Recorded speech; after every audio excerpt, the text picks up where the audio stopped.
विदुर के घर भगवान कृष्ण।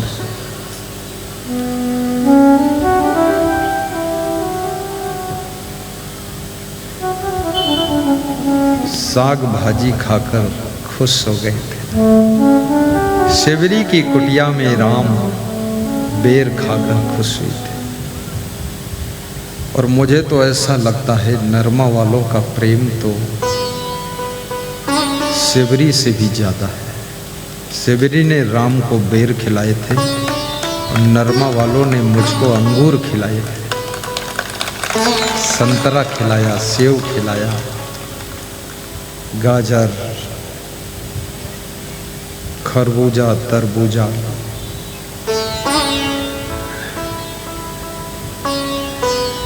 रोज संतरा खाता हूँ मैं, इसलिए संतरे जैसा कलर भी धीरे धीरे होता जा रहा है। मैं आपको भी कहूँगा कम से कम 1 टमाटर रोज खा लिया करो और 1-2 संतरा, आधी मूली रोज खा लो, 1 गाजर रोज खा लो, थोड़ा सा पपीता रोज खा लो, थोड़ा अमरूद भी रोज खा लो नमक डालकर। पेट की बीमारियों का नाश हो जाएगा, पेट में कोई रोग नहीं रह जाएगा और भूख इतनी लगेगी कि घर में अन्न भी खत्म हो जाएगा। बहुत भूख लगेगी, बनाने वाले भी थक जाएंगे। लेकिन थोड़ा अमरूद, कभी कभी गर्मियों में 7 दिन तक खिचड़ी और दही खाइए। 100 ग्राम दही। दही खाने का मतलब ये नहीं 1 किलो दही खा लो, उल्टा भी हो जाएगा, फिर शिकायत मत करना। कितने लोग 1-1 किलो दही खाते हैं। ओहो, 100 ग्राम 150 ग्राम दही और छिलके वाली मूंग की खिचड़ी पेट के समस्त रोगों का नाश कर देती है। और दही की जगह अगर छाछ मिल जाए, मट्ठा, अरे क्या बात, तब तो पेट का काम पूरा हो गया। पेट मेन चीज है। पेट बिगड़ता है तो समझ लो पावर हाउस में गड़बड़ी हुई है। पावर हाउस, क्योंकि अब हाजमा बिगड़ गया, कब्जियत हो गई, खून बनना कम हो गया, कमजोरी आ गई, सभी अंग कमजोर हो जाएंगे। इसलिए पूरा ध्यान पेट पर रखिए। खाओ लेकिन पेट भरना नहीं चाहिए। पेट को पेटी मत बनाओ, पेट को पेट ही रहने दो। कितने लोगों ने पेट को इंडिया गेट बना दिया है, बहुत बहुत खाया है। थोड़ा व्रत भी रह लो। कैसे व्रत रहना चाहिए? तुमको व्रत रहने का तरीका नहीं मालूम, मैं बता देता हूँ। रोज यदि 2 रोटी खाते हो तो 1 खाओ, हाफ भोजन कर दो, आधी खुराक का व्रत कर दो। अगर इतना भात खाते हो तो बस अब इतना खाइए। 1 कटोरा दाल लेते हो तो आधा कटोरी ले लो। और सब्जी यदि 4 चम्मच लेते हो 2 चम्मच लेते हो। हाफ व्रत कर दो, आधा। आज ही करके देख लेना। लेकिन ये भी मत सोचना कि नरमा वालों ने गुरुजी से बता दिया है कि आधा खाना खाने को सिखाओ इनको, ताकि भंडारे में खर्चा कम हो। ऐसी बात नहीं है, हमको ऐसा कोई नहीं बताया है। हम तो जनरली ज्ञान देते हैं आपको, लेकिन करके देखो बहुत आराम मिलेगी।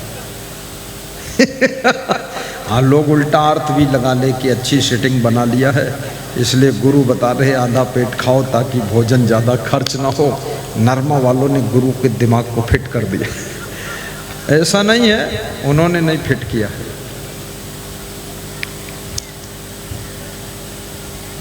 अधिक खाने से कोई स्वस्थ नहीं रहता है,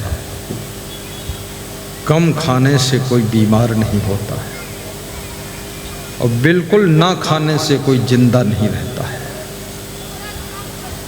इसलिए खाओ, रोज खाओ, लेकिन आधा भोजन करना। बड़ी कृपा है गुरुदेव की। तो मैं एक कथा सुना रहा था कि बूढ़ों का अनादर कभी मत करो। शांति और सुख की तलाश बाहर मत करो। शांति आपके सुंदर स्वभाव से जन्म लेती है। सुख आपके सुंदर चरित्र से जन्म लेता है।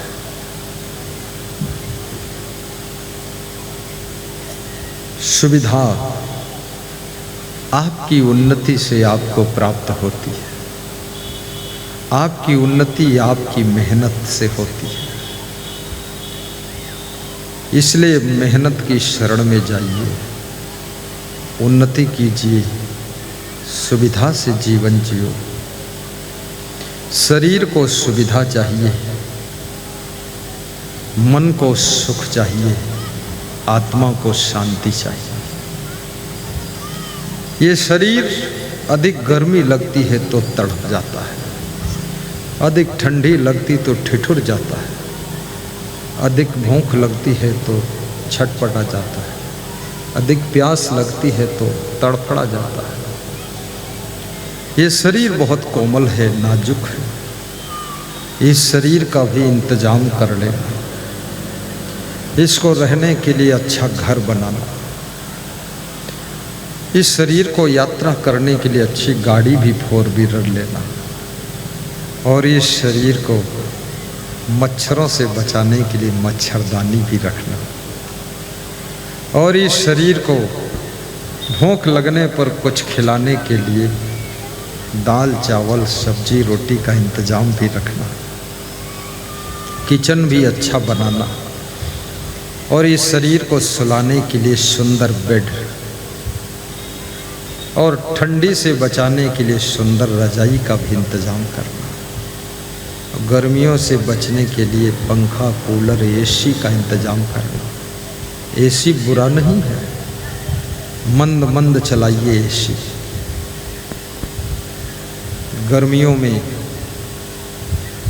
26 डिग्री पर चला दीजिए, नुकसान नहीं करेगा। 16 डिग्री पर चलाओगे तब नुकसान करेगा। मेरी गाड़ी में एसी 26 डिग्री पर चलता है, टेम्परेचर 26 डिग्री रहता है, और एसी का फैन मात्र 2 नंबर पर चलता है, धीरे धीरे मंद मंद है। मैं पीछे बैठता हूँ, पीछे का सब बंद रहता है, आगे वाले से हवा धीरे धीरे आती है। इस शरीर को आराम से रखो, इसको कष्ट मत दो। ये शरीर देवताओं को भी दुर्लभ है, वो शरीर आपको मिला है। इस शरीर को दारू कभी मत पिलाओ, तमाकू मत खिलाओ, गांजा भांग चरस अफीम बीड़ी सिगरेट इस शरीर को मत दो। इसको देना है 24 घंटे में 1 लौंग दे दो तो लकवा अटैक नहीं होगा। 24 घंटे में 1 इलायची दे दो, पेट में गैस नहीं बनेगी। और रोटी दाल चावल सब्जी से अच्छा कोई भोजन नहीं है।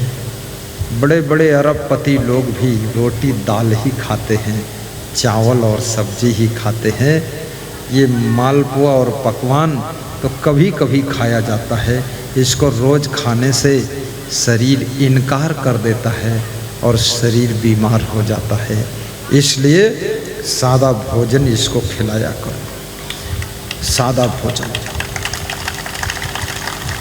और जिस दिन पकवान खिलाओ उस दिन याद रखना, जैसे मालपुआ खिला दिया इस शरीर को, गुझिया खिला दिया, बालूशाही खिला दिया, तो उस दिन क्या करना है, थोड़ा भोजन कम खिलाओ इसको।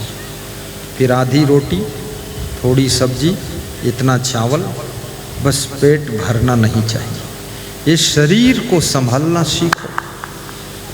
और शरीर का वजन जब 1 कुंटल से ऊपर जाने लग जाए, 90 किलो से ऊपर जाने लग जाए, तो थोड़ा चिंता का विषय है।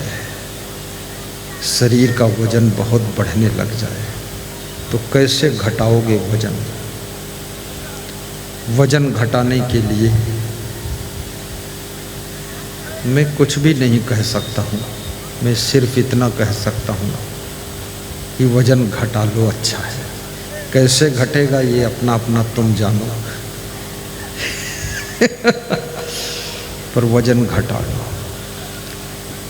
स्त्रियां ससुराल में जाती हैं, बेटी जब बहू बनती है तो उसका शरीर कितना सुंदर होता है, लेकिन धीरे धीरे ससुराल में 40 किलो वजन की बेटी गई थी, जो ससुराल से लौटती है तो 140 किलो की लौटती है। मायके वाले देखकर हैरान हो जाते हैं कि ये पत्नी आई है कि हथनी आई है, बहुत खतरनाक हो गया है। वजन घटाइए। ये तो ऐसे हो जाता जैसे पुलिस वालों की भर्ती। एक लड़की को मैंने देखा, शादी से पहले बिल्कुल स्लिम थी। स्लिम मतलब पतली। तो मैंने कहा बहुत पतली है। तो उसकी माँ ने कहा मेरी बेटी साधना कर रही है। तो कौन सी साधना? बोले शादी की साधना चल रही है। शादी की साधना क्या होती है? बोले शादी इसकी नहीं हो रही है, इसलिए शरीर को सुंदर बनाने के लिए बहुत कम भोजन खाती है, तो पतली है और सुंदर लगती है, और सुंदर देख करके कोई न कोई लड़का तो फंस ही जाएगा। दूसरे साल मिले तो बोले शादी हो गई। हमने कहा बहुत अच्छा है, आशीर्वाद है। बोले आपने फूल दिया था आशीर्वाद के रूप में, शादी हो गई। 5 साल बाद वो लड़की फिर मिली। अरे वो लड़की को मैं पहचान ही नहीं पाया। 5 साल में वो 3 बच्चों की माँ हो गई और इतनी फैल गई, बिल्कुल तुरई लौकी कद्दू जैसे फैल गई। तो मैंने कहा ये वही है? बोले वही है। तो हमने कहा 5 साल में इतना बड़ा परिवर्तन क्यों हुआ? बोले अब शादी हो गई, अब भर्ती हो गई, अब स्वतंत्र होकर खाती पीती है, तंदुरुस्ती बढ़ रही, अब चिंता नहीं है। हमने कहा क्यों चिंता नहीं? बोले अब क्या है, पुलिस जवान जैसे भर्ती होने से पहले खूब व्यायाम करता, कसरत करता, दौड़ता है और शरीर को सुडौल रखता है, लेकिन भर्ती हो गया जब, बस फिर पुलिस जवान भी 1.5 कुंटल वजन। फिर अब कौन निकालेगा उसमें से? अब ये भर्ती हो गई, शादी हो गई, अब कौन निकाल सकता है इसको? एक बार ज्वाइन कर लिया ससुराल, अब ससुराल में परमानेंट है, अब कोई ज़रूरत नहीं शरीर को सुधारने की ज़्यादा। लेकिन याद रखना, माताओं बहनों से विनम्र निवेदन मैं करता हूँ, शरीर को हमेशा संभाल कर रखो,